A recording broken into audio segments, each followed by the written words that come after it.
G'day and welcome to the video on signed areas, which is 7.8 in your textbook. I just want to go through first of all a question on the calculator and then sort of tease it out through doing it by hand. So I didn't really expect that to happen, but anyway, signed areas. So first of all, what I want to do is I want to find the integration of sine x dx between the values of, say, 0 and 2 pi. Okay, and we'll just see what happens on this calculator. We'll make sure that in radian mode, we push enter, we get the answer of 0. But if I actually do this one, it doesn't sort of make sense, because if I actually do this one, sine of x, and there it is there. Now if I might even do this between 0 and 2 pi as well, just to make sure that I'm consistent. 2 pi, there we go. Okay, so that's what it looks like there, and now I can actually see that there is physical area here. There is actually something there. So what I'm going to do is I'm just going to analyze the graph. I'm going to do the integral here, lower bound. I'm just going to make it that point there, and I'm going to go all the way over to here. And as you can see, there is actually there's actually area there, 1.8, 1.4, and then it gets to 2, which is interesting, and then it starts getting smaller again. The reason is because anything below the x-axis, when you work out the area just by the methods we have now, it's actually working out a negative area. And so what we're doing is we're actually getting a positive area here, and then so we're subtracting the area down here from our positive area. So eventually we're going to get back to the area equals 1. So getting back to our actual writing here. So as you can see, there is a physical area there, but when we calculate it from 0 to 2 pi, we actually got 0. Most of the time we actually want to know what the physical area is. So therefore we have to do some alterations to the integral to make sure that we can get the area, and this can actually be done in 3 ways. The first thing that you can do is you can actually split the integral up into the bits that are above the x-axis and the bits that are below the x-axis. And then instead of adding the two parts together, which we would normally do, we can actually subtract this part, because this part is negative already. That part there will be -1 if we just did the integral of that bit there. And then if we subtract that, then we're actually going to get this one plus this one in the end. So I'll sort of quickly do it down here.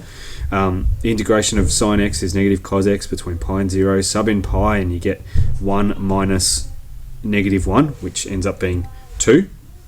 And over here you get -1 minus -1, which is -2. So then you get negative, which ends up being 4, which is the actual physical answer to this problem. Now, there's another method that you can use to get rid of this, to alleviate the problem of getting a negative, is that you can actually switch the terminals and then add them together. Switching the terminals makes this negative in here. So this is already negative. If I switch those terminals, it makes it negative again. So 2 negatives will make a positive. So then we can simply add the 2 together. Okay, so 2 from before, that's what we had, and negative cos x, when you sub in pi and 2 pi, you get -1 minus -1, so that's 1 plus 1, which ends up being 2 plus 2, which is the total of 4, which works. Okay, and the third and final one, and it really doesn't matter which method you use, the third and final one is to use the modulus, because remember, modulus just gets anything that was negative and makes it positive. So therefore, in this case, you can actually just get, add the two parts together, so the bit that's above the x-axis and the bit that's below the x-axis, and put the modulus around it. You'll end up getting -2 inside the bracket. Then the modulus makes it just +2. So therefore, the total answer is 4.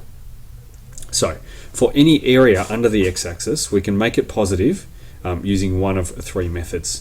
And I've got, here's another diagram here, a more generic one, where I'm concerned with this bit between A and C. The bit between B and C and B is fine, but A and C is tricky for me.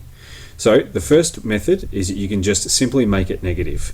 So B and C and B is fine, but A and C, that will be a negative number. So we can just put a negative out the front, make it negative, and therefore it will, the final answer will be positive.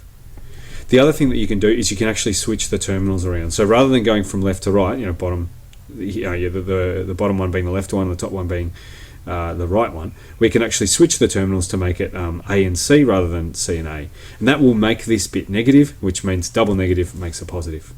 And the third method is that we can actually just take the modulus around the terminals between A and C.